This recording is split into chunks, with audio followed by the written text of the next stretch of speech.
is YouTube is getting stupid. That's not what I wanted to call the chat today, but anyhow, I'm going live early. I'm moving the time up.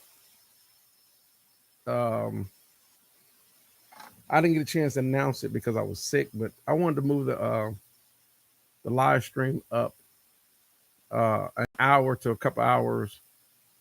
So anyhow, I'm doing my usual Sunday live stream. I didn't get a chance to do it last week because I was sick. So yeah, I did come down with a cold, but I was really surprised on the amount of views and reactions and comments. I really appreciate all the participation in that. So I want to talk about that. Um, I I was the whole what I noticed was a lot of people. Um, what's the word I'm looking for? There was one person that basically, when I was saying the reasons why home recording studios are becoming more and more common, and why commercial studios are closing, the main reason is because of budget. They just don't, it's the income. They're not getting the income. If you go back and look at the old system, artists would get advance money from record companies, from record labels, and they would give them advances, and advances could pay for the studio time. But as these record labels stop making money from CD sales, they don't give out advances anymore. They're looking for artists that are already established. So they, because of the advances, so studios can't charge 150 to $300 an hour, $1,000 a day, $1,500 a day like they used to. Um, but I've seen some people in the comments that were writing comments saying that if you're doing this at home, you must be doing loops and samples, and that is false. Um, there are people that are building home recording studios that are recording bands. They've turned their garage or their attic or their basement to be able to record a full band. They're just doing it at home. Um, so that's not true at all. When some people are saying that if you do it at home, that you must only be using loops and samples. That's not true at all. Um, the only difference between a home recording studio and a commercial studio is just the space. Um, some people can equip their home. You'll be amazed what some people can do with their homes to make their home recording studio work just fine. And the great thing about it is they don't have to worry about having the budget because they own the places. Like me, I'm up in my bonus room in my house, so I don't have to worry about trying to book a studio and so forth. Um, hey Bobby, welcome. Um, oh yes, I've been to home studios equipment to record a band. Yeah, you can. You can definitely record a band if you build your home recording studio to record a band. Um, hey, what's going on, Born Shamir? Welcome. Um, it's kind of like, if I don't know if people ever got a chance to go to Nashville, but in Nashville they got a place called Berry Hill. Berry Hill is basically nothing but homes. There were houses converted into recording studios. Um, Vance Powell, that runs Sputnik Sounds, real famous engineer. Um, Sputnik Sounds is a house. They just built onto the back of the house, and that's where he records his band in the live room. Um, Blackbird is nothing but the main part of it started off as a house. So Blackbird, really, if you think about a house that's been converted to a recording studio versus building an actual building. So a lot of what those guys do is they just do what is needed to be done to make it work like a commercial studio. But it doesn't matter if it looks like a house or not. A lot of times you walk in there and it's the same thing. You think about Hitsville from Motown. Um, So, oh, yeah, you said it as I was saying it. You just typed it as I was saying. Hitsville, his house, yes, it was a house. What what Barry Gordy did was he bought two houses. If you ever look at Hitsville, there's two houses, and he connected them. Um, it's a museum now, but he took that and the back part of the porch and all that, they added on where, because up north, I'm from Ohio, and Michigan and those, Illinois, Indiana, Pennsylvania, most of the homes have basements and they also have detached garages. So you walk through the backyard and it takes you maybe 20, 30 feet and you're at a garage. Well, what they would do is they would add on to the back porch in the back area and build, if you want to make a studio, that's what they would do. But so that's what they did in Berry Hill, Nashville. They just added on to the back of these houses to build live rooms. So some people are writing statements that if you write, if it's done at home, you can't record a band. And on top of that, not everyone that does music is doing bands. They're discounting that if you're doing it at home, that if you're not doing music that has required band, you're not doing music, and that's false as well. Um, Hip hop music is a genre of music. It doesn't require a band. Trap music, dubstep, or EDM music does not require a band. All you can do, you can use, like me. I have an MPC Renaissance here. I can do all my drum programming on this drum machine, because in the end, what really matters is your audience. So I'll use K-pop as an example, where they're using a lot of drum beats and samples and sounds and virtual instruments and that kind of music. You got millions of people that love K-pop, which is Korean popular music. It's really, really popular. It's huge. It's going global. Um, and they're doing it with most of the people that have that common studio setup, that bedroom studio style of setup, where you have your laptop or if you got a tower, Mac, cheese grate or whatever, or PC. They got the controller. They got the DAW. A lot of people are using Ableton Live or Reason Studio or whatever software, the plugins. They got the controller, studio monitors, and that's how they're making the music. They're coming in there, bringing people record. They're using the preamps in the interface, and that's what you're hearing. And some people let's say you have some people that may say there's a band, and let's say the style of music may be like Led Zeppelin style of music. Well, the people that love K-pop don't care that if you get mad because people aren't recording Led Zeppelin type of music. You can't say, oh, well, that's not music or whatever. That's being closed-minded. So there's 30 different genres of music. You got jazz, you got country, you got rap, you got or hip hop, you got EDM, you got country and western, you got rock, you got R&B, you got there's all kinds of genres of music, and certain genres of music. Yeah, I think the commercial studio would really beneficial today is just for the orchestra stuff, simply because some film scores still require, if you're going to write a film score, even though you can do strings on keyboards, but they still want to have some actual musicians playing the violins and violas and so forth. So you go to places, they rent places like Air Studios in London to do those orchestra film scores. But other than that, you don't really, people can still even record a band in their garage. If you do the acoustics right, you mic it right. Matter of fact, I just got finished seeing a video where they were using from the Red Hot Chili Peppers, the drummer for Red Hot Chili Peppers. They was in a garage, and Warm Audio brought some gear.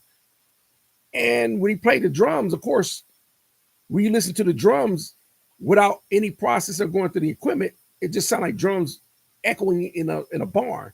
But when you got finished listening to it when they were processing it, they sounded dynamic.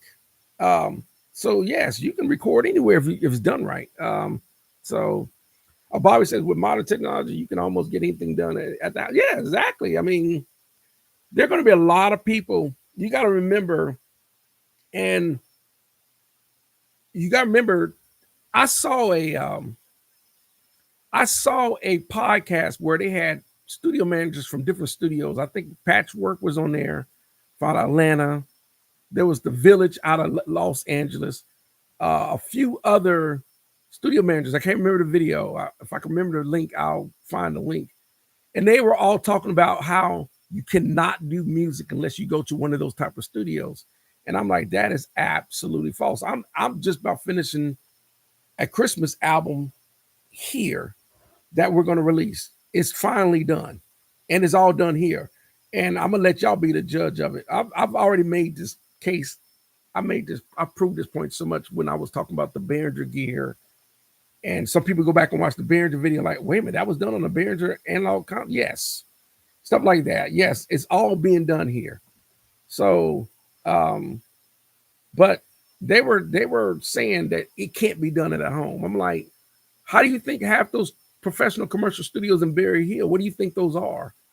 Those aren't your traditional brick and mortar square box commercial buildings, commercial studios. They look like houses. All you got to do is do Berry Hill, commercial studios in Berry Hill. You can YouTube it. And you look at the front of them, they all look like houses. But when you walk in the inside of it, you got the control room. They got, of course, they have a kitchen because they were houses. So they don't have a kitchen. The living room was turned into like a reception area. And in the back of the house, that's where the control room is, the live room, and everything else. They built onto it. You can't tell from the outside. When you walk on the inside, they look like you're any typical standard commercial studio. And that's what majority of those homes in Berry Hill are. They're all commercial studios. So someone telling you can't do this at home. Yeah, you can. You just got to equip and convert and do things, that you need to do for a home studio. So that was some of the discrepancy in some of the comments I was seeing on that video that I made. So yeah. And Albert says, I agree. Yes, I even with that, you can draw the mock-up at a home. Yeah, they have I forgot where the book is. I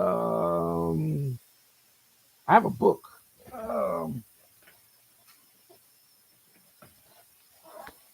This is a really good book. It's called Mixing Secrets, right? By Mike Senior. I read this book.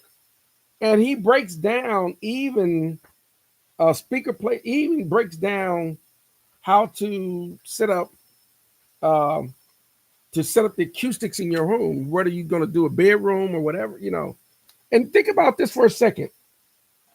Warren Hewitt, produced like a pro, just converted one of his bedrooms into a home recording studio. And I know a lot of people know who Warren Hewitt is, a producer like a pro. His channel is huge. So Warren Hewitt just did that, and then if you see Mitch Gallagher from Sweetwater, I'm sure people know who Mitch Gallagher is. Same thing. They just got finished doing a interview in his home recording studio. Mitch Gallagher, professional home recording studio. It's a bedroom, but they got, of course, you got the cloud, the acoustic panels, the bass traps, and all that kind of stuff. So yeah, it can be done. I'm doing it in my bonus room. So I don't know why people, think that you have to have that commercial studio. Just want to clear that up. So welcome, Lucas. Welcome to I usually do these podcasts. I was doing it at 8:00, but I want to do it a little earlier on Sundays. So I think someone suggested that I do a little bit early because it may be a little late for some people. So I'm gonna move it to 7 and then maybe even 6 to see if that might be a better feasible time for people. 6 or 7 Central Standard Time, United States time, if that makes sense. So Zyfrey, I hope you're okay. Let me see. I solved my Avalon problem. It was the tubes I ordered. Oh yeah. Electric harmonics, those are really good tubes. I didn't even think about the tubes because that's the first thing I did when I got my Avalons is I changed the tubes in them. Matter of fact, all my preamps that have tubes, I changed the tubes because even the Personas, a lot of those are just the Chinese made tubes. And even especially with the arts. So I chain them with electro harmonics, or there is a couple other ones like Mullert's, also groove tubes, anything you could change the tubes. Um, so yeah, I always recommend if you got anything that's got tubes, change the tubes in it, because a lot of times when these companies build this stuff, they build it in China, and China, they're gonna use the cheaper tubes versus like the German tubes or and stuff like that, which are better quality tubes. So Ogle Picks, welcome. Uh and salute, yep, salute, Airborne, Air Salt, Pathfinder, all that good stuff. Um, so right now I'm just talking about, I'm just trying to remember some of the comments from, because I got a lot of them from that one video. I think I was really shocked that the video got the amount of views it did in the short amount of days that it did. Um, so I was just talking about a reaction to home recording studios, and there's still a subjective debate. Um, I'll tell you, I got a really good friend. His name is Phil, and he's in New Jersey. And he was running a professional recording studio out of his basement, where he has a control room and a live room. He did that for 10 years. And one of my favorite songs is called Bianca Butterfly on his CD. You can actually do Phil.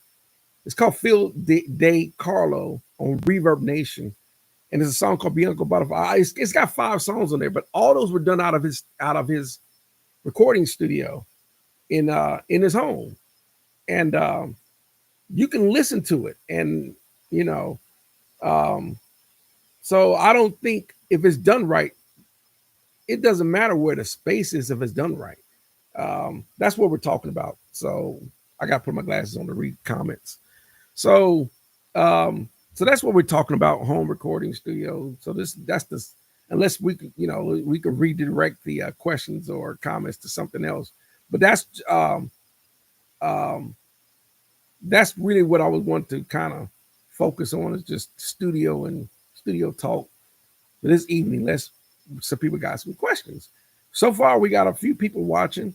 I think a lot of people probably still expecting me to start at 8, which I'll probably still be on here after 8. I think a couple of weeks ago, I didn't get a chance to do this last week because I was sick. You probably can still hear it in my voice. Yeah, because when I made that video, I was like, I caught a cold, so I'm just now getting over it.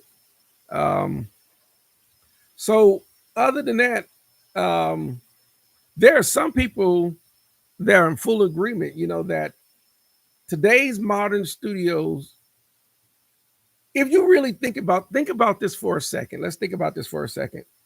When you buy a DAW, and I'll choose like uh Reaper or Studio One or Pro Tools or whatever, right?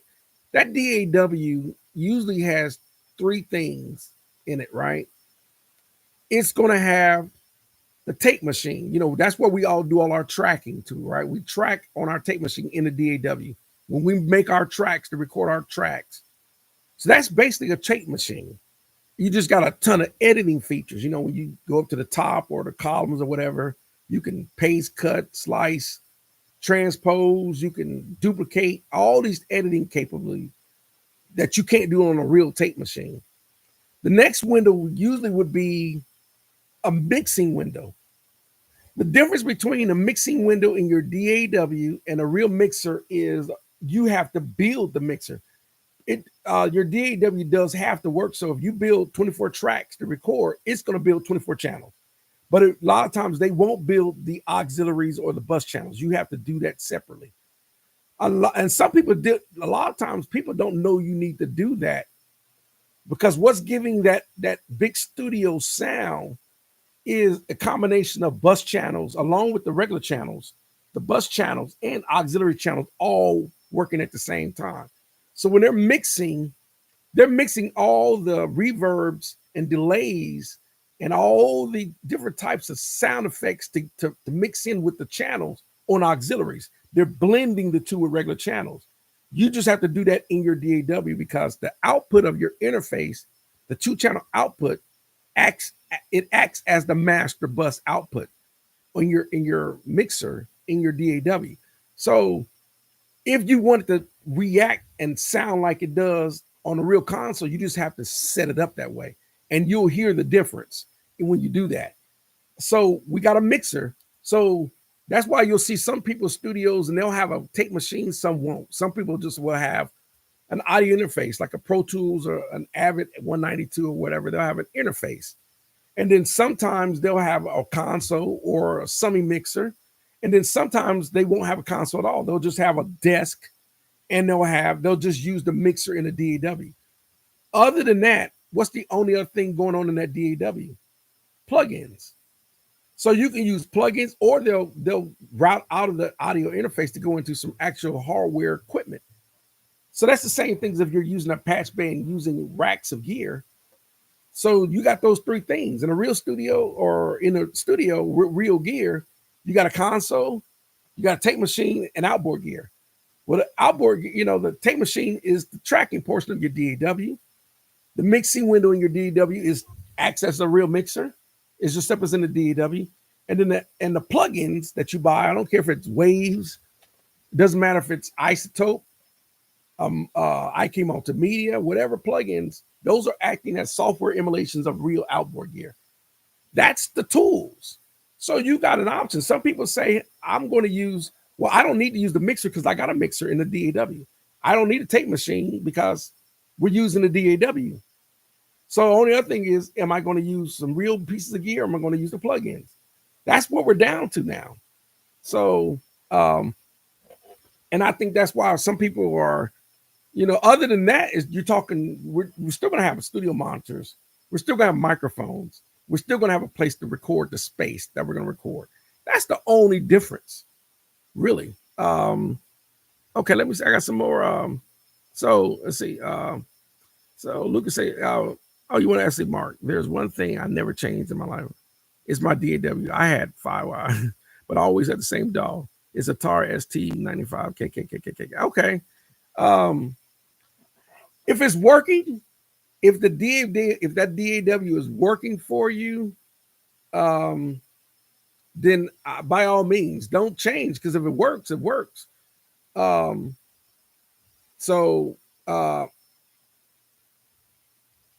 all I can say on that. Let's see. Say, Nick, happy Sunday. Billie Eilish and her brother started recording in their bedroom and 1 month. Yeah, exactly.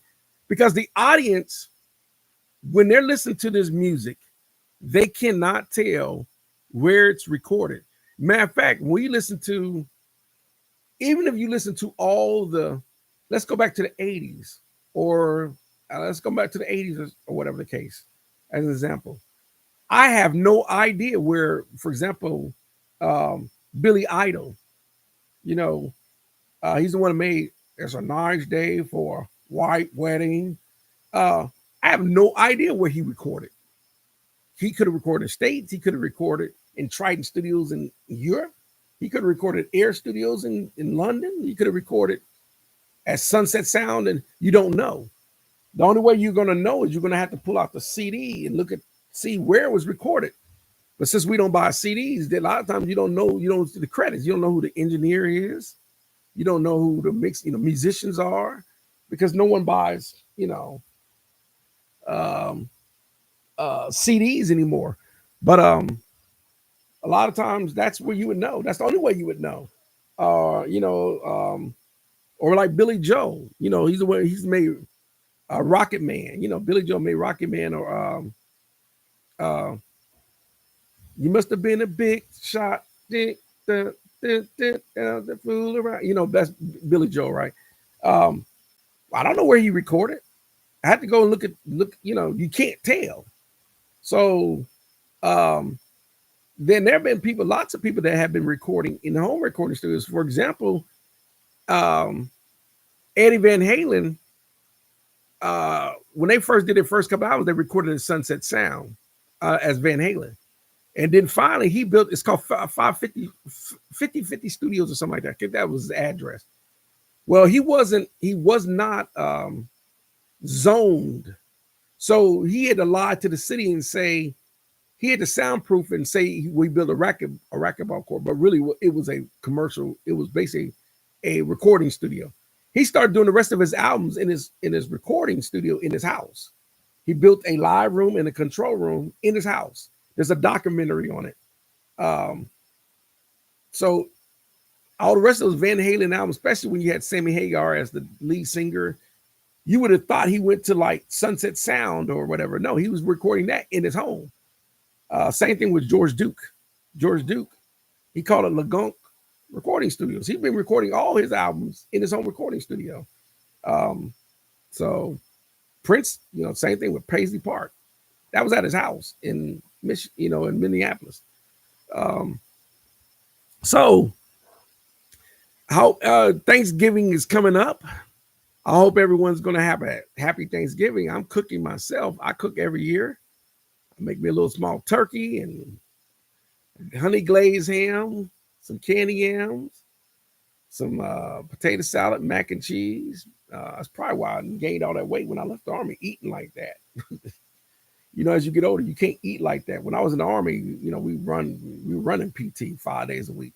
So you ain't worried about keeping no weight on because you were running and doing PT every day. PT stands for physical training. So I was doing that every, you end up running Mondays, might run 8 miles, but when I left the Army, PT stayed with the Army. So I done gained about 30 pounds. I said, Mark, you can't eat like that. Metabolism slowed down. But Thanksgiving only comes around once a year. And Thanksgiving, so I hope everyone's going to have a happy Thanksgiving. So other than that, the one everyone that's watching so far, do y'all have recording studios in y'all home setups, or you can kind of write it in chats if you got a home recording studio. I'm pretty sure most people do. And if so, what is your idea of equipment that you think you need? For me,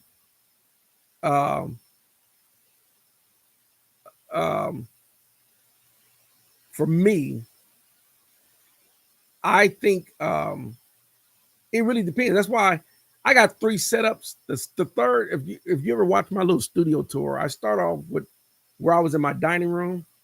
That little setup that's the typical modern studio setup. That's mostly what most people. That's all they ever need is that, and they're going to always be the debate. I've seen some debates where some people say plugins have never sound as good as real gear. I personally, I love real gear, but I'm going to have to disagree because I got both. I have to disagree. I think plugins sound as good as real gear, but my preference is still running through a console and running through real gear. I just love that sonic character and that workflow. I started that way, so I love that way. Even though I can work with just using plugins and using just the DAW and software, but I love that way. Oh, Bobby's laughing at me, PT. Yeah, exactly. If anyone that knows in the Army, after a while, anyone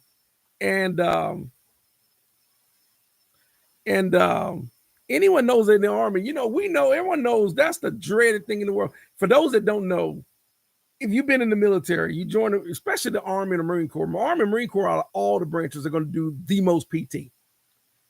And it's so dreadful because PT is at 6:30 in the morning. We call it 0630. We got military time, right? Like 1 o'clock is 1300. 2 o'clock p.m. is 1400. So it's dreading because then you got to get, like me, I lived off post. So now you got to get to post and try to be at formation 10 minutes prior. So you're trying to get there. So you're already exhausted because 5 o'clock comes early. You're dreading to get to get the formation. And then after that, it's accountability. 6:30 formation is mandatory because it's also accountability. That's what they do, a head count to make sure everyone's there. So you're there. And then after that, they always extend to the right, extend to the left, march, arms downward move, left, face, extend to the left, all commands, right, to extend the formation. And you start doing PT. And you start doing what, you might do push-ups, sit-ups, whatever, jumping jacks or whatever. Then after that, they say similar to the right, and then we all go back into a smaller formation. Then we're about to actually go start running. And we run in formation. Sometimes they'll do ability groups, but we'll run in formation. And it's so after 20-something years of that, you're kind of like, I don't want to do that no more. I did it for 20-something years. I don't want to do that no more. So that's why that's how that, that's why he's probably, he can relate. So I just want to throw that out. Hey, Evan Aquino, welcome. You say hello, Mark. I came across one of your videos. Now we're here. Cool. I've been working on a small project studio. Even today I was working on it. Okay, cool. Project studios are becoming the norm because everyone's doing their own personal projects now. A lot of people aren't depending on having to go to an actual commercial. Try to book it and try to get some booking time. And you're on a limited time when you have to book a recording studio, and it costs. So a lot of people are like, well, it's just more convenient for me to do this on my own. Everyone's doing this. So a lot of artists are hiring engineers and musicians to come to their personal recording studios and just record there. It's easier. And then some people will record from their recording studio and just send the files to the other studio. You can do that too, and then they can import the files and build the session. A lot of people do that. I can get a bass player that live in California, record the bass part, send it back to me via the internet. I can import it into my DAW, and now the bass part. That's a common practice today. Let's say, welcome, Victor. The more I understand the home studio stuff, the more I say acoustic treatment is everything. Rest, not so much. Yeah, remember acoustic treatment. Now say this. Remember, acoustic treatment is only important if you're going to record a live band, any live musicians like that. Acoustic treatment. But if you are using virtual instruments, like virtual keyboards, virtual instruments, virtual drums, there is not acoustics don't matter because there's no microphone picking up virtual instruments. It's already on the hard drive. So if I open up some grand piano virtual instruments through my Logic or whatever, or my Studio One, I can start playing the keys and hear the grand piano because it's in there. I don't have to worry about miking a piano. The sounds are already there. So acoustics only matters if you're recording live, acoustic instruments, drums, a guitar, vocals, drums, bass or whatever, strings or whatever, but horns or whatever. But if you're doing EDM music, electronic digital music, where there are a lot of drum sound, virtual instrument sounds, there's absolutely, you can do that on a laptop with some headphones because those instruments aren't being mic'd. You don't have to worry about setting up the cardio pattern and all that and mic placement. So it's really genre based. It depends on the genre. And I think a lot of times sometimes when people are thinking that people are doing this home recording studio, they're in the mindset that everyone's going to record. They're building a recording studio to record a band, and not everyone is building a recording studio to record bands. Like, for example, if I'm doing hip hop and I got my MPC is all I need to do hip hop. I do MPC. All the sounds are already on my hard drive. So we have to keep that in mind when we're thinking about home recording studio or even the commercial studio. You got to think about it. If I was going to record a band, I want to think about the acoustics. Do I need bass traps? I need acoustic panels. I need a cloud. I want to, I need to go in there and set up, make sure I don't have any room reflections, sound pressure levels, SPLs, how I'm going to, all that. But if I'm just going to sit there and I'm recording EDM, I can sit there and be on a corner with my laptop and my monitor. And so I know that's a long, drawn out But I just want people to keep that in mind that you got to remember there's 30 different genres of music out there. Trap music don't need acoustics. EDM doesn't need acoustics. Now, if you're going to record a band, yes, but now if you're recording hip hop, no, you don't. Um, it's not. As a matter of fact, it's, if I was doing only EDM, everything in this room would be ridiculously overkill. You know, um, for doing electronic music. So, okay. Oh yes, that's true. But if you don't have a few bass traps, you'll be hearing room and effect for performance of your speakers. Right? Yeah, exactly. In other words, you still want to do acoustics for your monitors. Like for example, in this room, the reason why I had this room set up when I first started, this room didn't look like this. I probably should do a video on what this room looked like and what the gear I started with. This room has changed probably 8-9 times up into the setup I have now, and the setup and the location of how everything now, because the way I got everything now translate. But I had this console over there. I had another console. I was sitting over here. It was not like this. And this setup, the way I got it set up, is the best, works the best in here. It reduces, but I do have bass traps in here. You just don't see them. So yeah, you want to, yeah, definitely, because you don't want to overcompensate. I think that's the biggest thing is sometimes people can overcompensate their acoustics. They'll make their music either too bright or way too bass heavy. And they're like, because it doesn't sound the same when they're in a room, and then they go out to the cars. What, they're like, wait a minute, I didn't know I had put too much bass in the. So it's crucial. And there's things, believe it or not, there is software like Studio One comes with software to set up your speakers to run.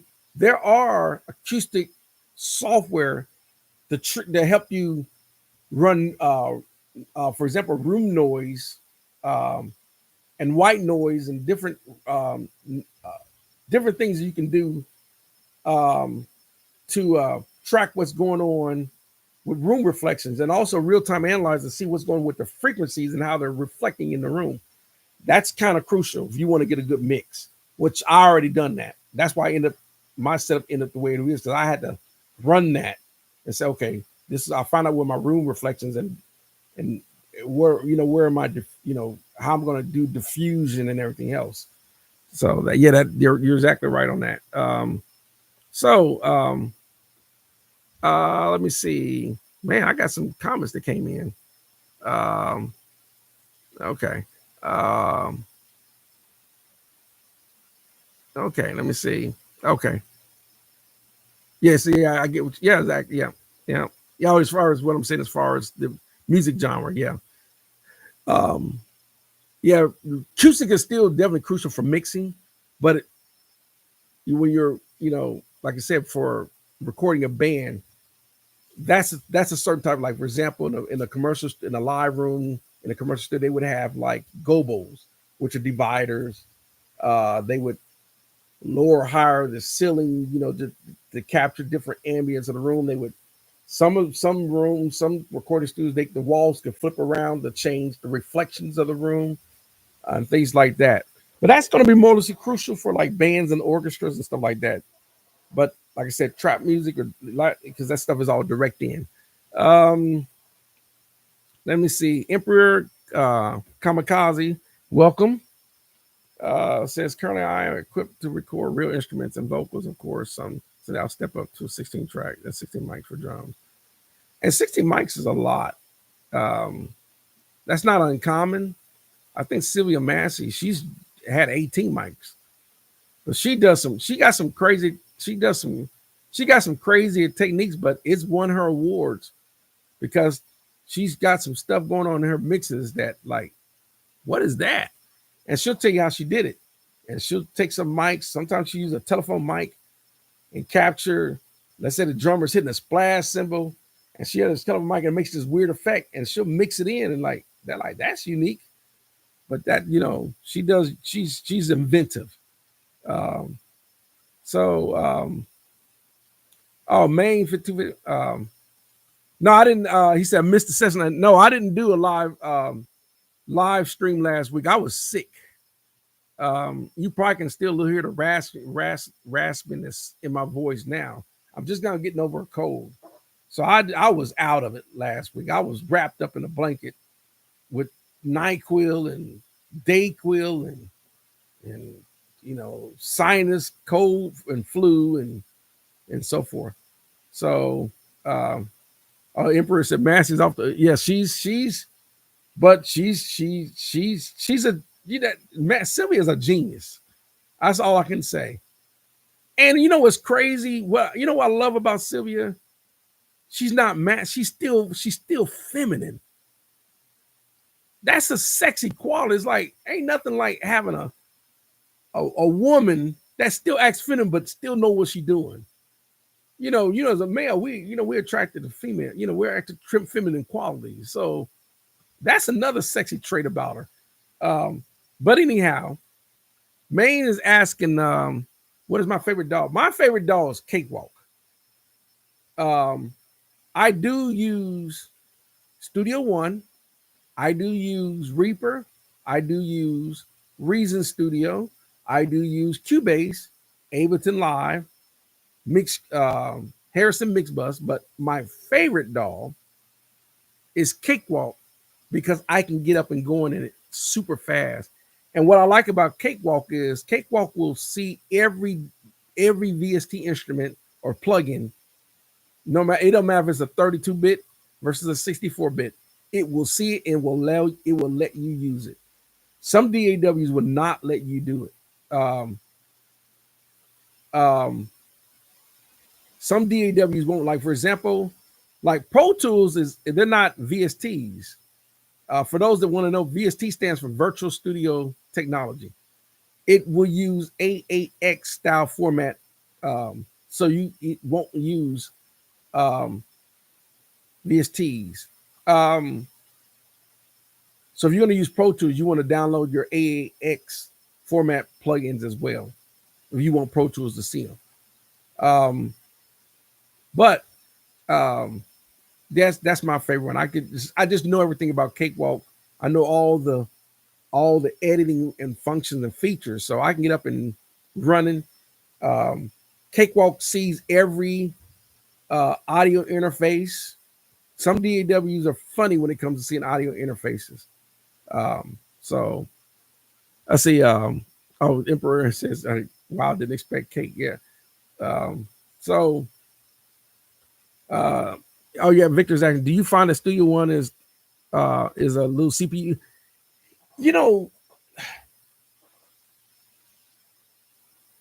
One thing I noticed, not just Studio One. I know Pro Tools is definitely processor heavy. So is Harrison Mixbus, but Studio One is a little processor heavy. Especially if you start using some Waves plugins or you start using acoustic, like for example, acoustic audio plugins are processor heavy. So if you're going to use acoustic audio, I would say on a PC, you better have at least 32 gigs of RAM. And you better have at least a 4-core processor, and so forth. Because if not, it's going to bog down. IK multimedia plugins can be if you start using a lot of them. You said it. Okay, yeah. So yeah, Studio One can be a little. That's why I like Cakewalk. Cakewalk is not as CPU heavy. And I love the way. I'm gonna tell you the reason why. Another reason why I like Cakewalk. It's that Pro channel. You can't beat the Pro. I've never seen any DAW that has the Pro channel capability. Like, I don't know if y'all watched the video that I did on why I like Cakewalk, but if you watch the part of the video where I talk about the Pro channel and how it has all those modules, I mean, on the channel, on the mixer, not only you're getting variety of compressors and EQ, saturation, tape emulator, and more, so many different on the channel. A lot of times you can just use those and never even have to use any other plugins. That Pro Channel is off the chain. That's the best I've seen. No other DAW I've seen has that. Um, and now I do like the way Luna is incorporating the API plugins for Luna. If you buy the API, plugins for to give you that API sound in Luna, but you got to buy the plugins through UAD.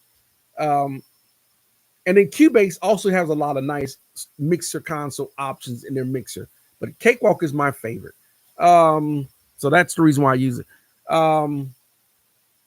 So it says, oh yes, exactly. I just learned your dog. Yeah, exactly. That's any DAW. If you learn it, you'll be. A lot of times it makes life easier, even the shortcuts. And believe it or not, most DAW stuff, FL Studio doesn't do this for some odd reason, but most DAWs, if you scroll the mouse over certain parts of the screen, a little window icon will pop up to show you the shortcut. If let's say you want to find a mixer, instead of you going up to the top and going up to the top row and looking and going down to view and hitting the view and then trying to find a mixer and find out it's either alt F3 or F3 key or whatever on your keyboard, it says F3, and then that way you can, okay, that's the shortcut for it. Just hit F3.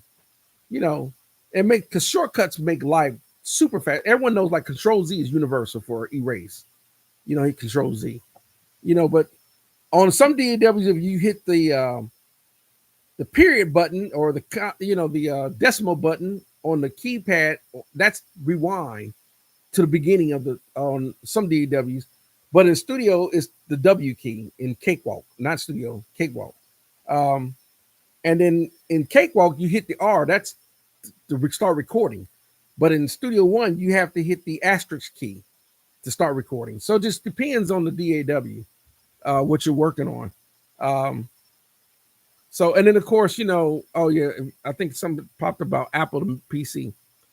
Yeah, because for example, PC use control, Mac use command.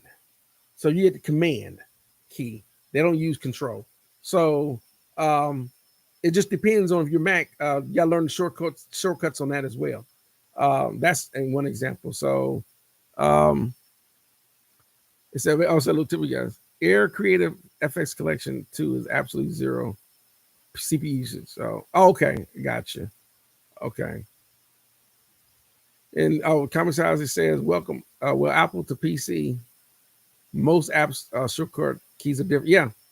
If you're used to Apple, I think PCs, y'all probably noticed this. If you are a Mac user, especially if you started with the old cheese graters, Macs, for some odd reason, I like the way the cheese grater towers, to me, they seem to be built better than PCs. But if you ever went shopping for a PC or a Mac, one thing I noticed, it seemed like Windows PCs are always want to shortcut you on the RAM. It's like here's a even though they're cheaper, here's a PC for $399 and we're going to give you 8 gigs of RAM. We're only going to give you a i3 core 2-core processor, 512 gigs of hard drive space, whatever case, and a low-end video card or whatever for $399. I'm like, you have to get a gaming PC, but Macs, I've seen a lot of times you can buy the old Macs, they already come with 32 gigs of RAM, 8-core processor. Sometimes they want to shortcut you on hard drive space, but and there's always been the debate. It's always been a debate. They say Macs are better for music and video, but PCs are better for like word processing, online gaming, things like that.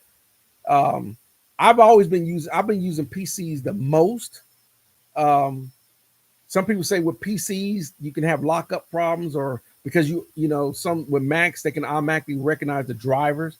With PCs you got to download drivers, things like that. But I think it really depends. If you build a nice PC, because it really depends. I've been a PC user, but some people are Mac users. I use them both now. Um, let me see. Welcome, Seven Son.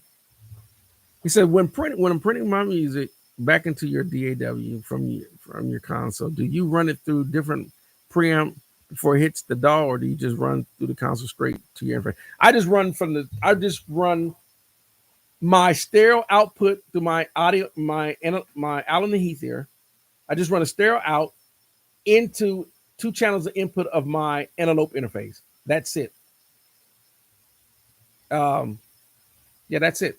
Same thing when I'm using the console, the Behringer MX8000 downstairs. I just run the master two outputs directly into two inputs of the DAW. I don't want the preamps to color the master on that, because it's already. I don't want to add any more. Sometimes you have to be careful when you're printing your master, because when your master, you don't want to give your master, when you're about to master your music, you don't want to give it where you did so much processing that the master it can't do anything because it's got too much on the master. You want because master is all about compressor, limiting, and EQ for the most part. So you want to be able to give that mastering some headroom without trying to, your master mix should be uncolored. That's just my opinion. So, your Bobby said, I basically built a gaming PC with Lou yeah, exactly. I think, if you ever know how powerful a gaming PC is, when you think about it, if a gaming PC can handle gaming, it can definitely handle music. I think just that when you buy a really bare bones low end PC, they shortcut you on the RAM and hard drive space. So, see, you say aggregate audio interface. No need to light pipe.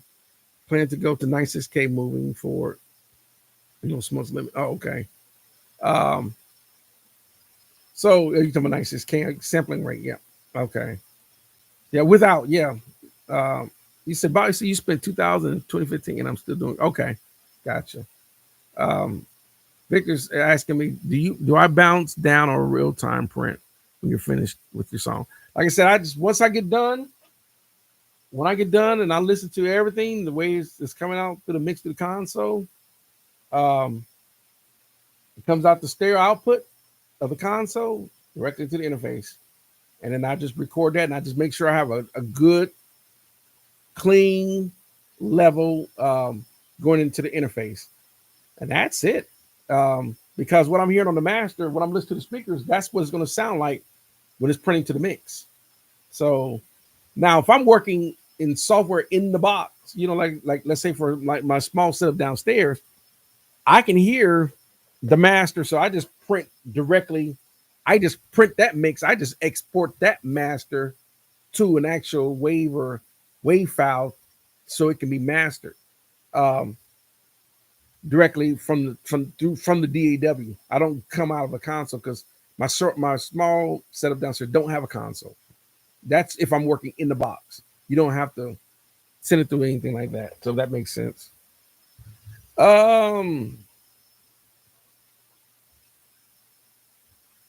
Let's see. You saying, yeah, bouncing without that analog console. Why? Definitely re-record. Like I said, it depends on the beat. Like, for example, if you are doing EDM music, because the electronic instruments that are being used in EDM music are already they're already ready to go. They sound good the way they are, so any extra can be overkill. But if I'm, it really depends. It really does depends. So you said, yes, so always be negative 1 dB on your master out. Yeah, you want to, as long as you're not clipping, you don't want to be in red. You just gotta watch your levels. So DSG label, welcome. We're just talking general recording talk and stuff like that. So which one? He said, the living room setup, dining room setup, or the kitchen setup? Yep. Um, whichever setup that I'm working at. So it really depends. So, but those, believe it or not, the my two setups downstairs is only temporary. Um, they really are temporary. This setup is the main setup, and I'm pretty much going to go back to just this setup. Um, the living room and the dining room, or the living room and the dining room setup, is actually going to go away. Oh, he said, "Bro, you got some serious gear." Yeah, yeah.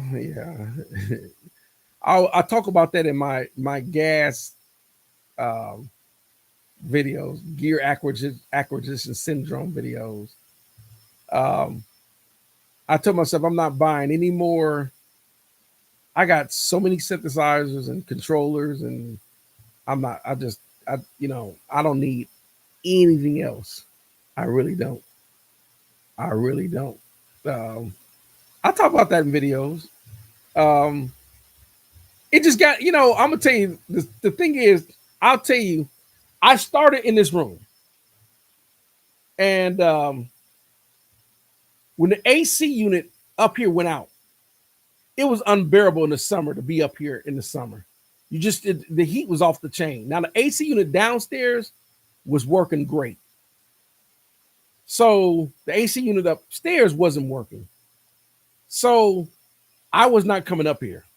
So I started with a really, really small setup in my front room. I started with just a little mixer, and then I had already had my Behringer console. So I brought it downstairs. I said, might as well just use this mixer downstairs. And then I just started buying a few pieces of outboard gear. It grew into what I got in that front room now. The purpose of the reason why I built that in the front room was because I actually have a real piano. And I wanted to record certain songs using my actual real piano. And we already know you're not moving a real piano. This is upstairs, downstairs. You ain't moving no piano like that up and downstairs. So I built that to record my real piano, and it turned into what it is. And then eventually, I was like, I don't want to, because it's a front room. I don't want to be in the front room. So I was sitting by the dining room, and I had my little laptop. So I brought my controller in there, and then it grew into what it is. I'm like, now, and I was sitting in my dining room today. I said, now I got a Korg Krona sitting on my dining room table. I got my Roland Phantom G over here. I got audio interfaces on top of the counter, and I got my, I'm like, Mark, you didn't lost your mind. So that dining room setup is going to get tore down. It really is. Um, and then eventually the front room is going to, and it's just going to be the front room, because I don't need, I don't need to, you know. But I wanted to record my real piano. That's the reason why I set that up down in the front room.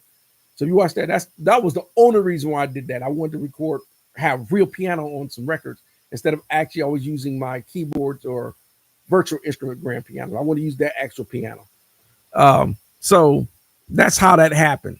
So some people always say, I need more. I don't need any more. I don't need more. All I need is just necessity things like cables, because I have broken cables, stuff like that. Victor said, I was just wondering, are your speakers set up at 38% point of the middle of the room? Actually, it is. How can I describe in here on these speakers? These are almost in the center of the room. You can't really see it. Um, it's almost, I would say, close to the center of the room. These right here, between my JBLs and the Alesis Monitor ones, those are actually at my ear sweet spot. The truths are actually reference, because I don't have speakers in a wall. This room is too small for having large, like some studios you have PMCs or Westlakes or Dyne Audios in the wall. I don't have a control room like that. It's just a bonus room. So, but I have them there. It's kind of like this speaker is angled this way, the next one angled this way, the next one angled. They're angled so they come at my ears at that triangle point. So when I'm sitting in the center, if that makes sense. It's deceptive watching it through the video, but they're set up right. That makes sense. Oh, come and say, wow, I want to record the piano. This piano, yeah. Let me tell you, that's the reason why I set that setup downstairs is because of my piano. So let's see, DSG levels. When you're intending on recording whole bands, where are you intending on recording whole bands at one point? Because I don't get why you have so many inputs on every setup. I'm not. I don't believe it or not. I don't have a live room, even though I have a drum set in the other room. I don't have I don't have a live room to record a band. So I have what I normally, this is the reason why I have this console, it's a 48 channel console, is because when I record into my DAW, I want all the outputs coming my interface to come out into channels so I can use the channels. And then I can use the patch bay to input outboard gear as I'm mixing on each channel. Like I might want to put certain compressors or EQs and stuff like that. Plus I'm using auxiliaries and everything else. And that's the reason I have it set up like that. Not necessarily to record a band, because I don't record bands. So that's the reason I have it set up like that.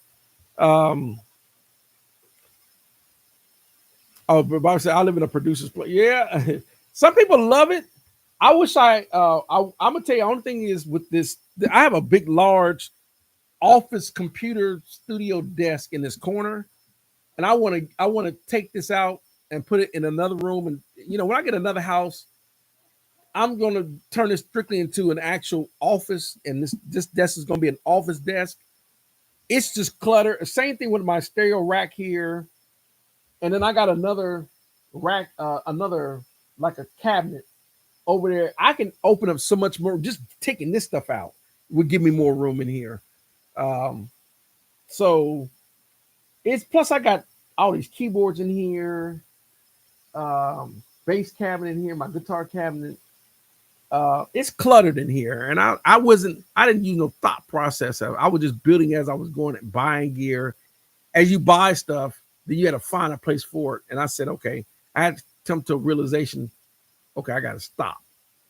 I had to put a pump on the brakes, because even though by luck, acoustically, everything worked out in here, but the design of it is definitely not ideal at all. So,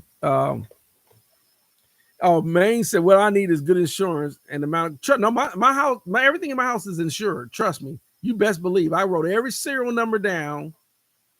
You wrote every serial number down. And I got insurance on everything I got, everything. And plus my house, I can see cars. I can see cars. I don't even know you can. Let me see if I can even bring up the video feed. It may not show on the it may not even show on the let me see if it'll even live feed. Right now, I don't know if you can see that. I don't know if you see the reflection. That's live feed. That's me. I can see myself. You can probably see if you can see the angle. That's not really the lighting is not that great. That's my camera watching in the studio right now. That's just the one out of the 25 cameras. I can see my driveway. I can see people passing the street. I can see you when you walk up to my yard. It records you to me. You walk to the door. It walks when you walk through the door. When you go to the front room, there's a camera there. There's a camera in the back. I got cameras all over the place. And then I got alarms, But the biggest thing is I have hollow points and 12 gauge bucks. So if someone comes through that door, because I live here, you come through that door, you hear that, that won't be a good day for you. You didn't come in here invited. That won't be a good day for you. When you walk in here, I hear my door. It's engaging. That buck is engaging. So, let me see. Says, did you got anything for sale? No, the stuff that I took out, like I had, you wouldn't want it. Like I got 3 Blackface ADATs. You wouldn't want those. No. I really don't. I sure don't. Oh well, um, I might be giving away, uh, but I don't know if people would want that. Um, I don't know if people would want this or not. Some people might. I don't think people like. I got a. It's a M audio key station. I just don't use it. Um, I'm thinking about giving that away. It's a MIDI controller, but some people probably got newer MIDI controllers. They probably don't want it. So he said already Mike. Okay, he's asking me. Let me read the next thing. Yeah. So what state are you looking to relocate to? Once the state's cuts, you have that highway check. Let me see. The problem with moving anywhere is the housing market is ridiculous. The lowest interest rate, like when I refinance my house, I refinance my house at an interest rate of only 2.3%. So my mortgage is low. Um, if I was to try to refinance on the interest rate today, my mortgage would jump up to $1,700, $1,800, $1,900 a month. It's half of that. So it is not an idea. Um, it is not ideal. Um, um, to buy right now. The interest rate is just ridiculous. The housing market is ridiculous. Um, but places that like I love Colorado, love Texas, Central Texas. My two favorite places, Texas and Colorado. But um, they're too extreme because Colorado can be cold and Texas can be extremely hot. So, and then Emperor Conway said, no one wants your key station. They probably don't. This is it. This is, like I said, it's old. Like I said, this is one of the first. I don't use it. So, because I got a Notorial Key Lab, um, the 49 key. I also got my motor, which I love this for Logic because the faders are motorized. I also have my M Audio, control for it now. Plus, I got two Arturo Key Lab Mark IIs downstairs. Um, Also, I have an Axion 25, which is another controller I don't use. I just don't use it. I was going to use it, to do like, so you hook it up and then I can do little bass lines. I might incorporate it again. It just depends. But um, there you have it. So, um, but I haven't used it. A friend of mine gave me that. So, welcome, Spawn. Salute. Air Salt, Airborne, all the way. So, um, I think he was asking about mic pre's. Now I don't have any mic pre's for sale. I just don't. I don't. Um, so see, Kamikaze said you're in Arizona with the AC. Summertime is murder miles. I can't bring people in here when it's too hot. I've been to Arizona. I don't know if you live in Phoenix, but I know Phoenix can get over. I've seen Phoenix get up to 110. It made me feel like I'm back. That made me feel like I was in Iraq. When I was in Iraq, uh, true story. When I was in Iraq could get up to 130 degrees. So at night, it would drop down to like 100, 105. That's at night. But when you've been in 130-degree weather, 105 feels cool. And so what I would do is we had refrigerators and we would put, because we had to drink water. We had to drink bottled water because you can't drink they didn't have Iraq, they don't have natural water purification like we have here in the States. So we had to drink bottled water. And when you drink bottled water, so I would freeze bottled water in the refrigerator. We would freeze it, and then and this think about it. It's 8 o'clock in the morning, and it had already jumped up to 120 degrees. We have this temperature gauge. 6 o'clock is about 100. By 8 o'clock is already 120. So we would freeze the water, and you would set it outside. Within 3 minutes, that water is fully melted. That ice then fully melted. It's still ice cold. Another thing that we used to do, in Iraq, we had this thing called Hesco bearers. They're nothing but these big, gigantic bearers that have sand in them.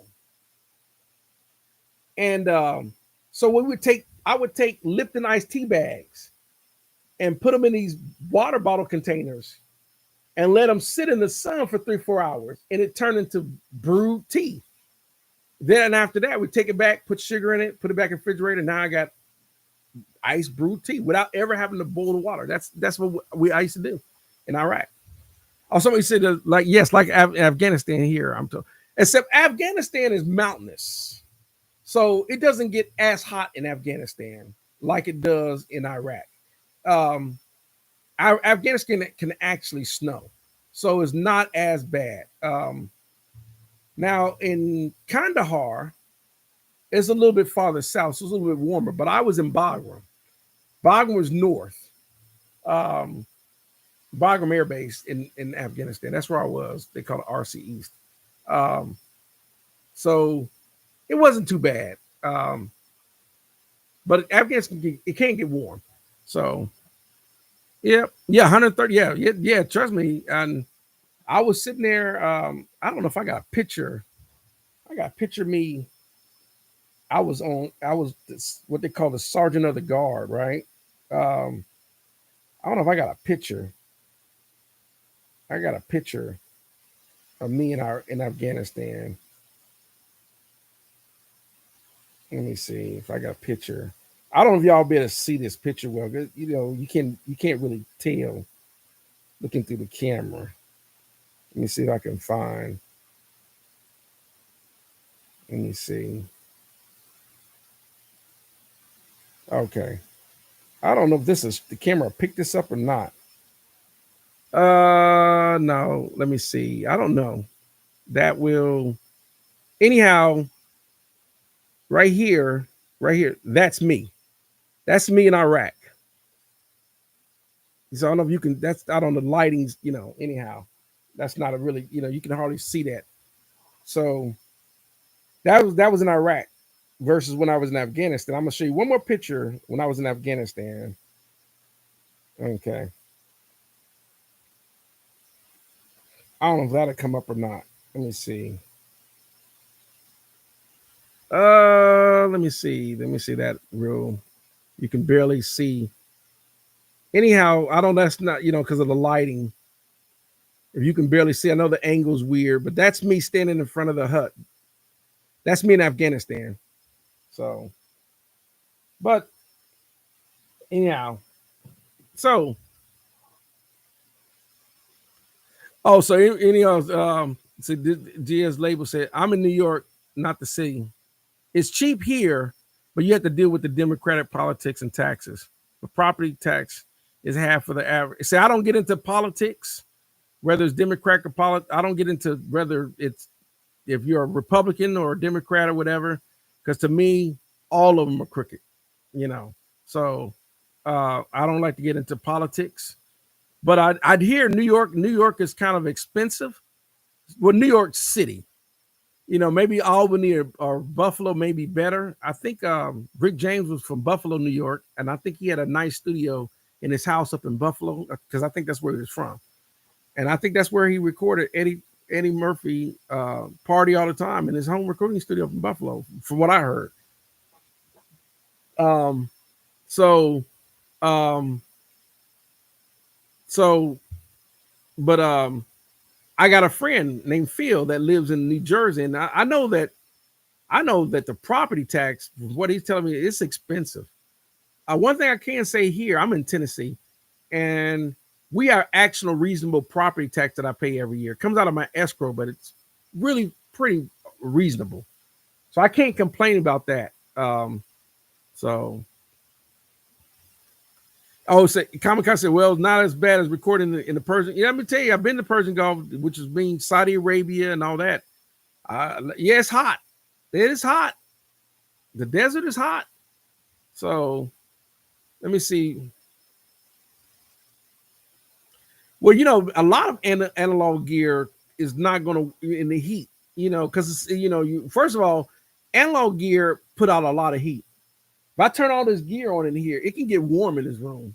It can get really warm. There's a guy on YouTube now. It's called Fantastic Tales of Pro Audio. He just started a YouTube channel. He talks about working with, they're like groups like Boys to Men and all these different pro studios that deal with these different professional artists. And he was saying one time they were decommissioning an SSL console, and the room was really, really warm. But he said when they decommissioned that console and turned all the gear off, he couldn't believe how cold the room had gotten. Because the AC is running. And when you got the AC running with no gear on, it can start to feel like it's freezing. But the gear offsets all that coldness. So gear can get hot. It can get real hot. So if your room temperature, can you imagine if you just 115 to 120 degrees and you got no AC, you're going to cook those electronics. So, you're glad you're back to States. Oh, yeah, appreciate it. Yeah. I got back, like I said, I went to Iraq in 06. I got with Afghanistan in 08. Afghanistan was my last deployment. My first deployment was the Gulf War in 91. Of course, I've been to Bosnia and Kosovo and different places like that. But that's the Army. You just, whenever we have to deploy, you get your orders, you're up, wheels up. They call it wheels up. You're, and before you know it, you're on the plane and you have to go to where you're being deployed. But yeah, Afghanistan was my last deployment. Yeah, I was in Bagram Air Base in Afghanistan, 2008. So appreciate that. Thank you. So your family is military. Awesome. I don't know if they were Army. I was Army, so I did. Thank you as well. Oh yeah, you love his channel. Yeah, oh yeah. I listened to. I think someone was asking me about what are my some of my favorite YouTube channels that I watch, or what YouTube channels did I watch. Like I listen to his channel, Fantastic Pro Audio. I listen to Warren Hewitt. I listen to Real Home Recording. I believe it's Real Home Recording. I used to like Recording Revolution with Graham, but Graham Recording Revolution disappeared. I don't know what happened. Then I watch other channels like Mix with the Masters. When I'm always listening to the pros like Michael Brower or Sylvia Massey or Crystal Algae or any Andrew Sheps, Steve Albini, rest in peace because he passed away this year. Any professional, I'm always taking ideas from there. Dave Pensado, any of those, Joe Ciccarelli, you name it. So, oh yeah, sound like I did. Yeah, I did 24 years. I did 21 years active, 3 years reserve. So, but I did 20 something years. I went in 89, got retired in 2013. Oh yeah, Tony Black. He's another mixing engineer. Because what I do is sometimes these guys explain, they'll explain their chain of what they're using to get what they're getting. So I'm okay. All right. I see what you're doing. Not everyone, will use that, but so it just depends. I'm gonna go back up to what you were saying about New York.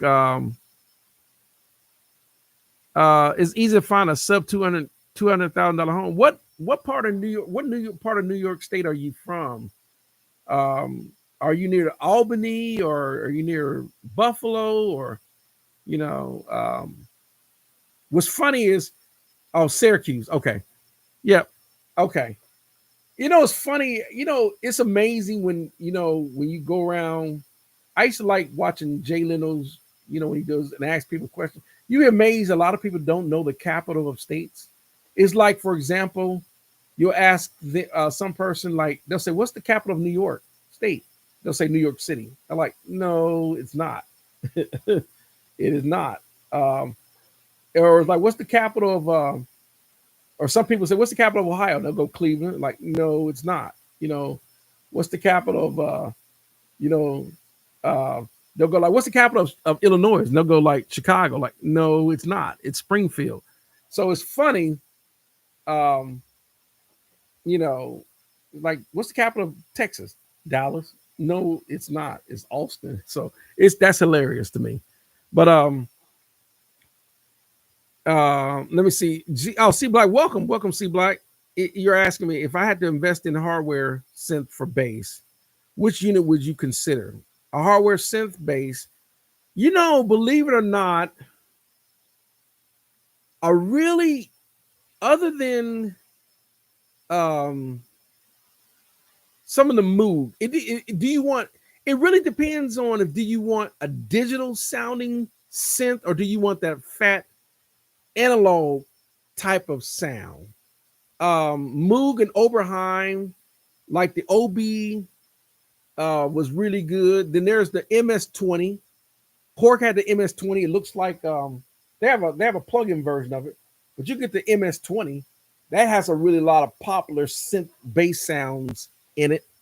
Um, um, those are some starting points.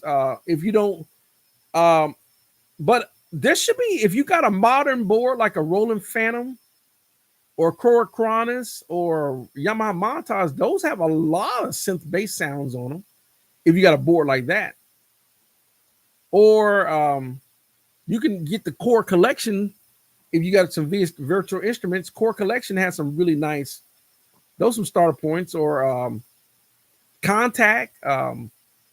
Like I have Synth Anthology. I also have Analog Lab 5 that came with Arturio. So um, it just depends.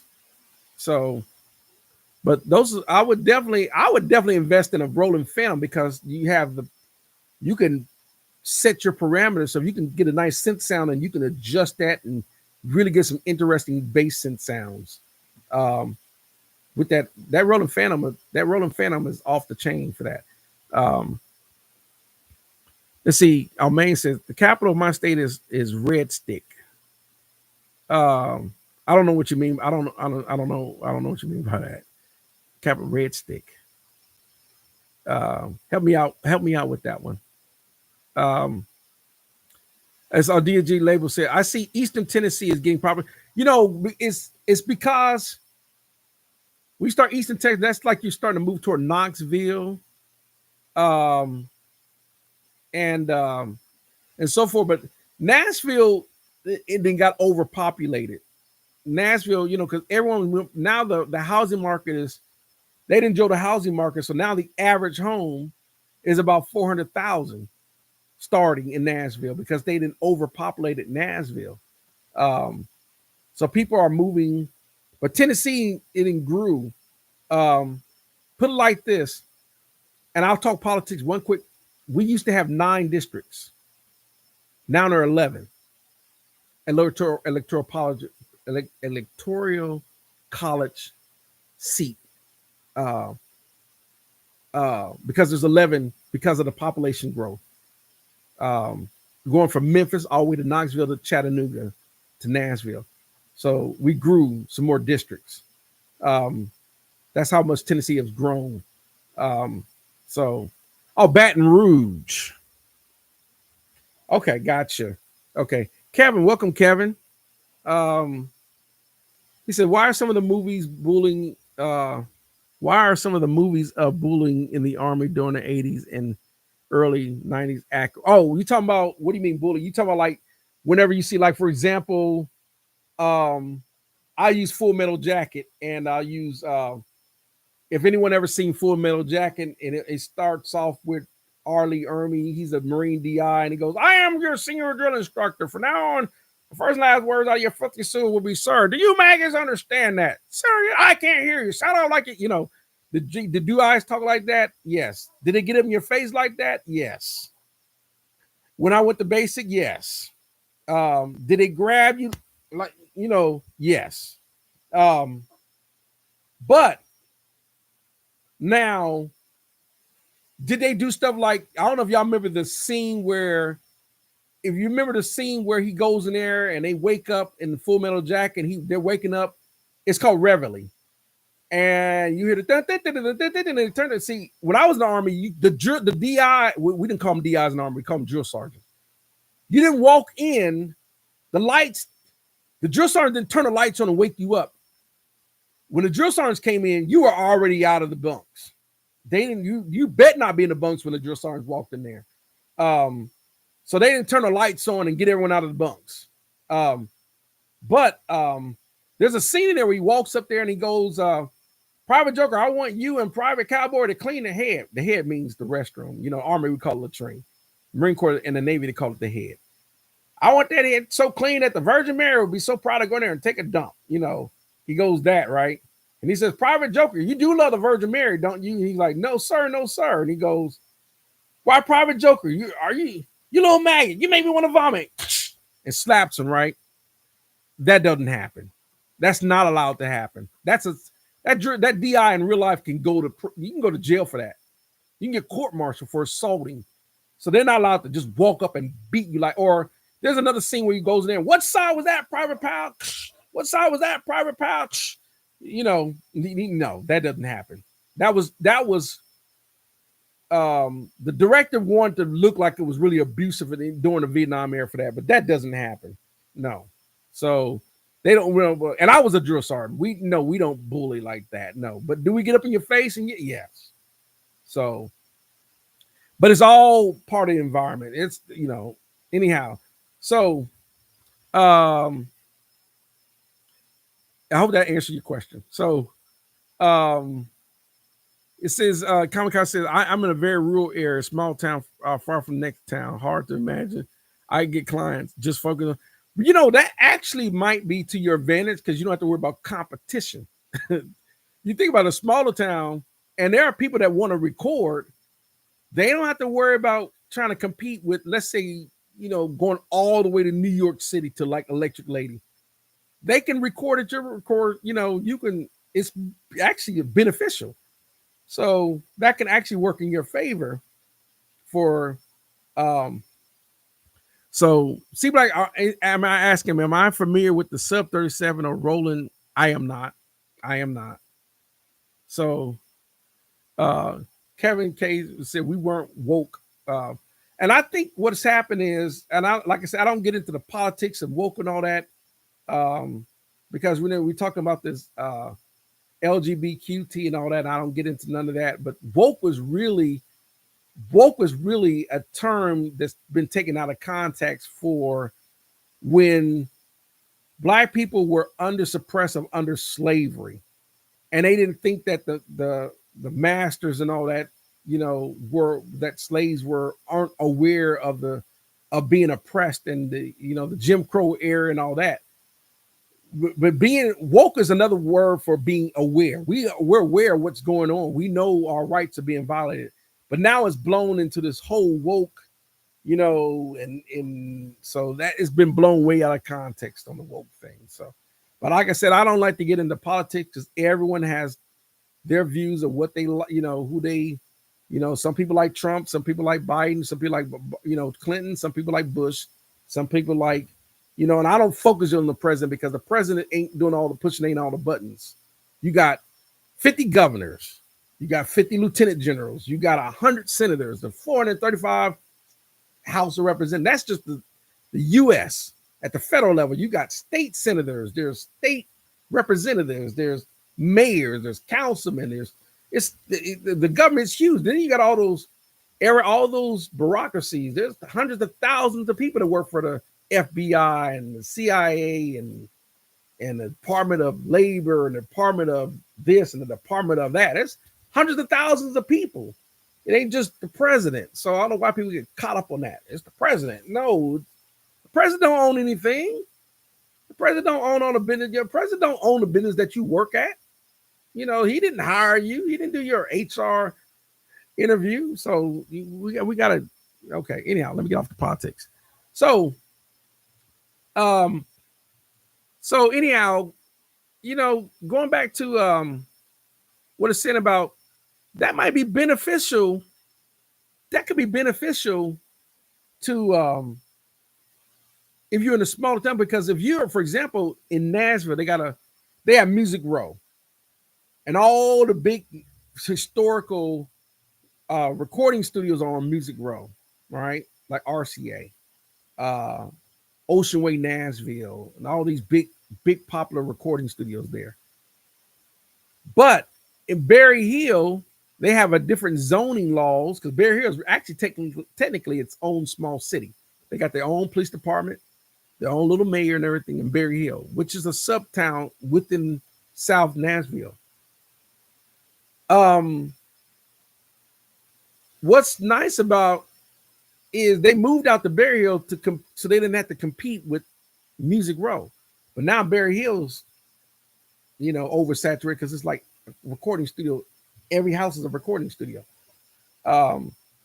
So sometimes there's small towns, like there's other small towns outside of Nashville, like Murfreesboro, and so forth. And sometimes it's better to build a recording studio in Murfreesboro, so that way you don't have to worry about competing with all the recording studios.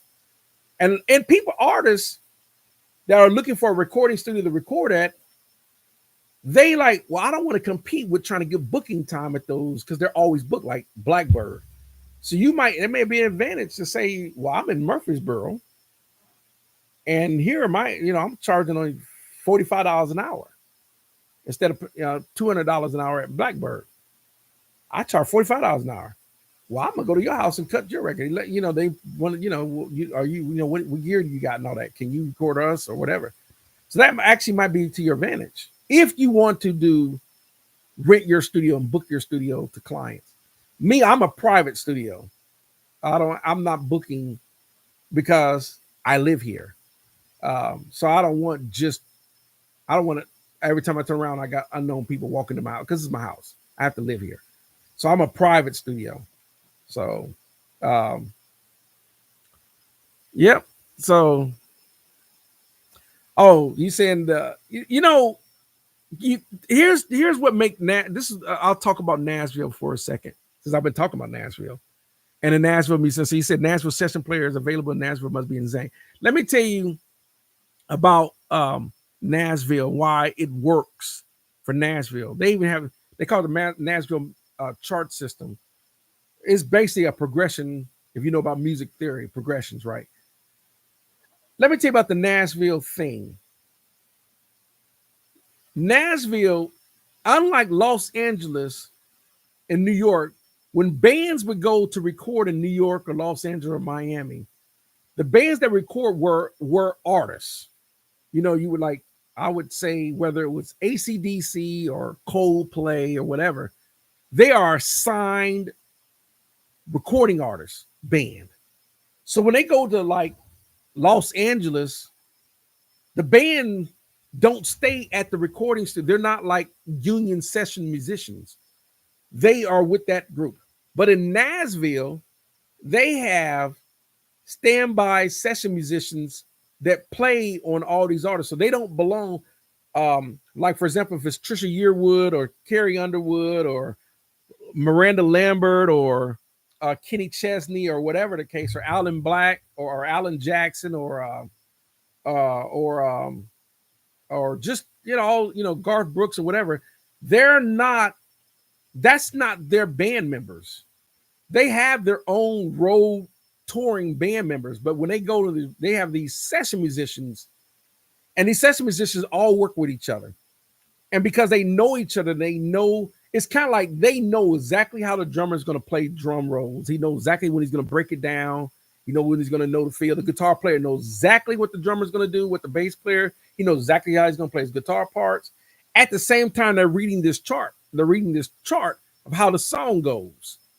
They know exactly how to make the song fit, and that's what make Nashville, the music that's being recorded for country and western music in Nashville, so unique.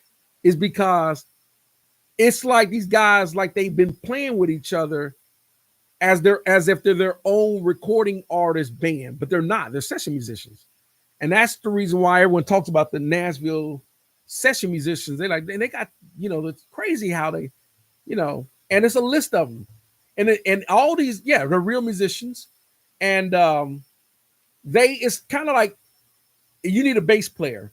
Here's a list of bass players, and they all are on the exact same level, and they all have the same standard way that they can come in there. It's kind of like if a bass player is playing something, it's like he can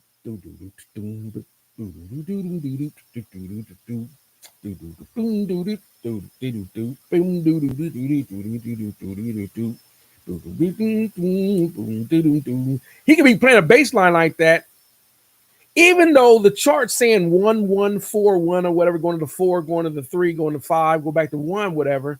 He knows exactly how to make the bass line feel to give it that country western feel song. And so when the artist comes in there, it can be Carrie Underwood, it's going to be whoever is going to be coming in. It has that country and western feel. Same thing with the guitar player, or they have a steel guitar player, and they all do it. It's crazy, even though they still have their own style. It's crazy how they do that.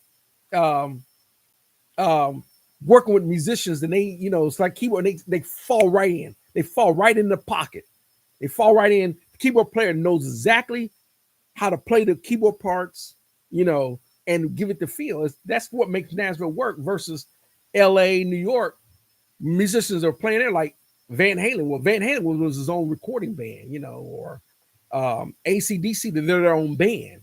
Metallica was his own band. Earth, Wind, and Fire are their own band. Confunction was his own band. Midnight Star was his own band. So they're not playing for other artists. That's the difference.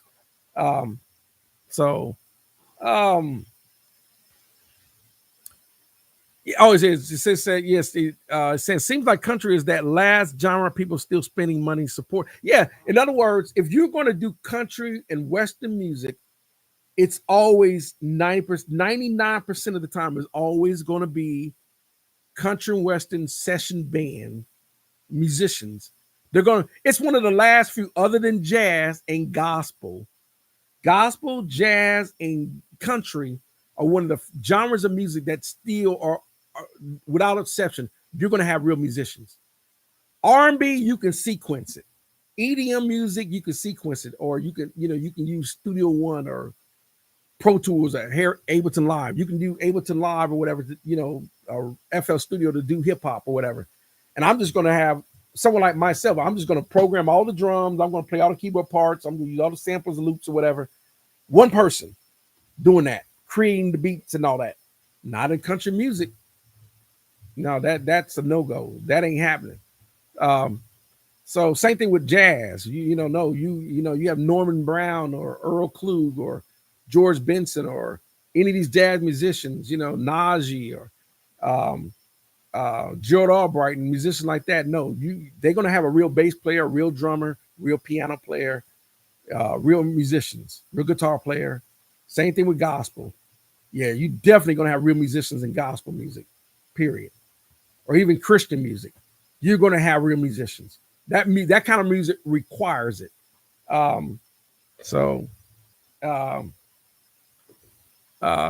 that's just, and I think I was talking about that with modern recording versus traditional recording. Traditional recording, you go back the 80s, everything was bands. Everyone used band members because synthesizers weren't advanced. What was the most advanced keyboard in the 80s? The Yamaha DX7. Korg M1.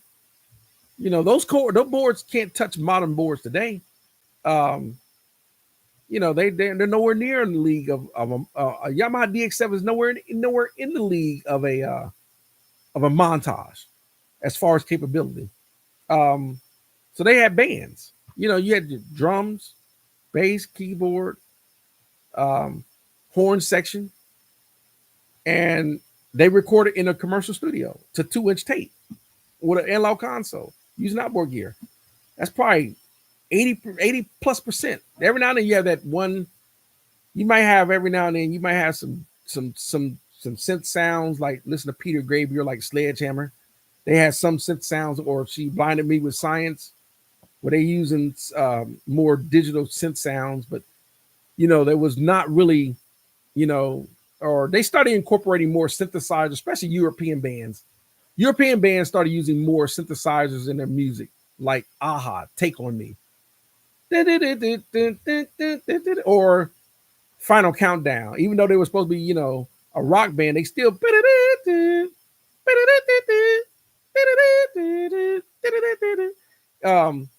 it's the final, even though they were a rock band, the synthesizer part became notorious for that. That made the track, right? That's the most recognizable part of that song in the Final Countdown, is that synthesizer sound. Same thing with Jump. When Van Halen used the Jump and Eddie Van Halen's playing the keys on that. Yeah, so synthesizers really started being used a lot more, but we were always using synthesizers in R&B music. That was a common thing in R&B music. But there wasn't trap music, didn't exist. Hip hop barely existed other than rapping over samples. They would rap over, they would take like Good Times, like Chic from Good Times. They would rap over instrumental parts of records. They would take records, like certain parts of arm, like that's for Brand New Funk. Well, DJ Jazzy Jeff took a horn line from Bouncy Lady. It's called Bouncy Lady. He took the horn part, he sampled, and that's what you hear on Brand New Funk. But that's what rappers had to do, because most rappers didn't play instruments, so they had to borrow other people's. That's why sampling is where it is today. Because most of them don't play instruments. So yeah, so many choices can stifle you sometimes. It's like it's kind of like, that's why I told myself, and I'm glad you mentioned that. It's kind of like with plugins. I realized I had so many plugins. I said, I don't care what plugin sales we got. Like, it's supposed to be Black Friday this coming up, right? They having plugin sales. And the thing is, it's like, okay, I got 3 versions of the SSL console channel script, right? They got new versions of the SSL. They keep coming out with SSL channel scripts. I'm like, and at some point, or they keep coming up with 1176 compressor plugins or LA2A compressor. I'm like, they're like, when we keep making the same compressor plugin. I'm burnt out on 1176s and LA2As. I really am. How about making a compressor that does unique? Like, you can compress something, but it adds this weird flare effect to it or whatever. How about a compressor plugin like that? Instead of making the same compressor 1176 with the same ratio 4, 8, 16, all buttons in compressor. It's the same compressor. So that's just me. But Black Friday's coming up, or Cyber Monday. There's always a sale on plugins. And I'm like, I don't need no more plugins. I find myself I got 1,000 plugins on here, and I'm not even using 50 of them. So I'm about to eliminate half of them. I'm just not using them. Like, I got Slate Digital. I hardly ever use Slate Digital. I'm already going to end my subscription of Slate, even though, you every time he introduced new free plugin, when you got the subscription, they allow you to use any plugins that he got when you get the subscription. But I just don't use it enough. So I'm debating, am I going to even keep it? That's just me. And y'all probably notice too, when it comes to gear, even more, they keep making more and more preamp clones of the same 1073s. They keep making the same hardware clones of the of all the vintage gear too. It's like they keep coming out with like, we got a new plugin coming, and I got this new clone. Um, I got this new clone. Oh yeah, what are you making? Man, I got this man, this is an awesome clone. Okay, what is it? Man, I got this 1176. You and Stam Audio and Heritage Audio and Warm Audio and everybody else got 1176. You can't think of something else like make your own compressor. That's just me. So, oh yeah, that nickel dime subscription. Yeah, Waze and not who else is doing the subscription thing. I know Waze jumped on it. Slate did it. Who else is doing it? I don't know if it's Sound Toys or Isotope or Fab Filter. One of them are also doing subscriptions. And I think that's what killed Pro Tools. A lot of people jumped off the Pro Tools because Pro Tools, they wanted you to do the subscription to get their technical support. He called it Pro Tools. I'm not a Pro Tools user, so but yeah, Pro Tools will make you Pro Tools. And I think that congestion. Excuse me.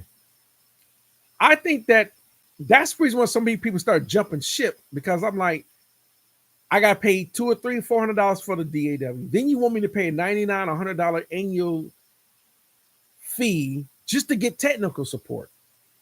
I'm like, that should be free. You think about this for a second. How much money a company would have made if your DAW is $399. You multiply that times 5 million people. Think about that for a second. That's close to $1 billion they made off that software. Yeah, see, I remember when they made us pay just to bounce to MP. Yeah, just so many people jumped on to, like, for example, Pro Tools, you need iLok. Studio One and Cakewalk, you don't need iLok. Reaper, you don't need iLok. Ableton Live, you don't need iLok. Cubase, you don't need iLok. Y'all see where I'm going with that. Pro Tools, you need iLok. That's why I don't like some of these plugins that try to make you use iLok. I hate that. Like, I got IK Multimedia. I got their Pro Studio. I got the T-Rack, all their T-Rack plugins and all the. I mean, that to me, that company is awesome. IK Multimedia, and it requires no iLok. So, welcome, Jay. You're coming in late, man. I'm about to end the podcast, man. I started. I actually started early. I'm going to move my time to 7 instead of 8. Because it's better for me. So I'm just getting over a cold, so I'm still somewhat congested. So other than that, we just been talking gear and studio talk and things like that, just so many different things. Sometimes we talk about Army and everything else, but yeah, it's after 9. I start early because I hadn't eaten anything since 11 o'clock, so I'm starving. So I'm about to go get something to eat. So I said better late than never. I've been sick just passing through. Oh yeah. Yeah, I was sick last week, so I didn't even do the live stream last week because I was sick. Oh, you say the new Mac Mini is 10? Yeah, that's my next Mac will be a Mac. I don't know about a Mac Mini, but it will be a Mac with the M1 chip in it for sure. They got the M4 chip out there, but it's definitely gonna be a Mac with an M4, some sort of M processing chip in it for sure. I'm still running High Sierra, and I need to get on to Yeah, they've been they way beyond my Monterey Big Sur, Catalina. What's the latest one? They got Sonoma or whatever. Yeah, I'm way behind on the Mac stuff, but High Sierra's been working. But now I'm getting the little warning message that's saying, your operating OS is out of date on so oh yeah. Some people said yeah, he said I heard one thing about the Mac Mini is that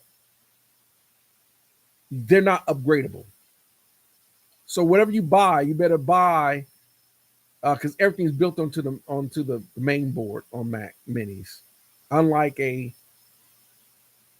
uh, like some of the other Macs, like I think you can upgrade the RAM in a MacBook Pro, and maybe the iMac. You can probably upgrade, but I don't think you can upgrade the.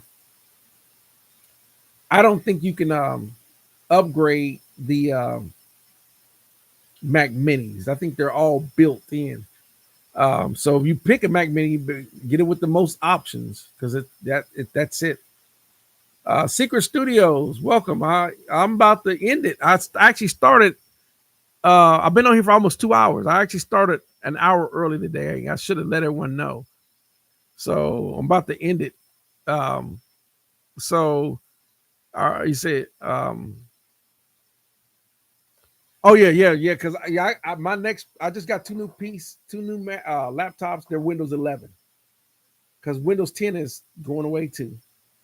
But the only thing about Windows, they don't upgrade their operating system every year like Macs. Every time you turn around, Mac got every year we got a new operating system. I'm like, sheesh, you know.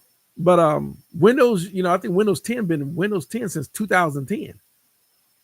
So yeah, it's time now. It's Windows 11. Been 15 years almost. So Windows 10 is about time. It's about time for Windows 10 to go away. You saying, hey brother, Secret Street asked me, bro, any Black Friday deals? You are not really. Um, my gas days are over. I'm not buying any more anything except for necessary items like cables, racks for my gear on sitting over there, stuff like that. I'm not buying no more plugins, no more pieces of hardware gear. If it do, if you see some more gears because it's something I've been wanting for years and it was too expensive. Like I always wanted an Eventide H3000, but you're not finding them things cheap. They're just not cheap. So when I find a good deal on an H3000, that might be something you see might go on my rack, but that's about it. So, oh yeah, nothing about Mac. They was doing like 10, like 10 comma 11, 10 comma 12. Now it's just 11. Now 12, 13, 14, 15. They're doing it number rows like that now. They're not even doing or not even naming after animals or things like that no more. So, but anyhow, Jay said the trade-off is stability on the fruit. um, so but yeah, like I said, I started this podcast early, and so now it's time for me to go get dinner because it's after 9 here, and I'm hungry. I hadn't eaten since 11, so I'm letting everyone. I'm letting everyone know now that I will be start. I've moved the time up to 7 Central Time instead of 8. So what's going on? Yeah, I appreciate yeah, on the next stream, Jay. Yeah. And DJ, welcome. But I'm about to close it out. Yeah, I've been on here for almost 2 hours and been closing it out. So I'm starving. So I appreciate everyone tuning in. Kevin Sullivan and Secret Studios and DSG Label and Jay, I always appreciate you for tuning in as well. And Spawn and Mame and everyone that watches, Imperial Kamikaze. Who else was on here? Bobby was on here. Quite a few people. Victor, quite a few people. Seven Sons, all you guys. Really appreciate it. And if you're new subscribers, thanks for tuning in. I got a lot of new subscribers in the last. I think I got another 500-600 subscribers. So for all the new people, I do these live chats or these live streams every Sunday. Um, and I was sick last week, so but I'm trying to get back onto doing these live streams every Sunday. So yeah, I know, man. I'm 50 something myself, man. Don't forget the 65-year-old man. I got you. Um, if I forget you, man, blame it because I'm 50 some years old. We all need our AARP nap. I know I need mine. uh, yeah, I'm no spring chicken either. So, um, so I want to thank everyone for tuning in. I'm about to end it. It was great, and we'll see you next Sunday on the live stream next Sunday. And thanks for watching. And I hope everyone have a wonderful, wonderful Thanksgiving. Eat a lot of turkey, eat a lot of dressing, and some banana pudding. Other than that, thanks for watching. Y'all been great. We'll see you next time. Thanks for watching, y'all. I'm out.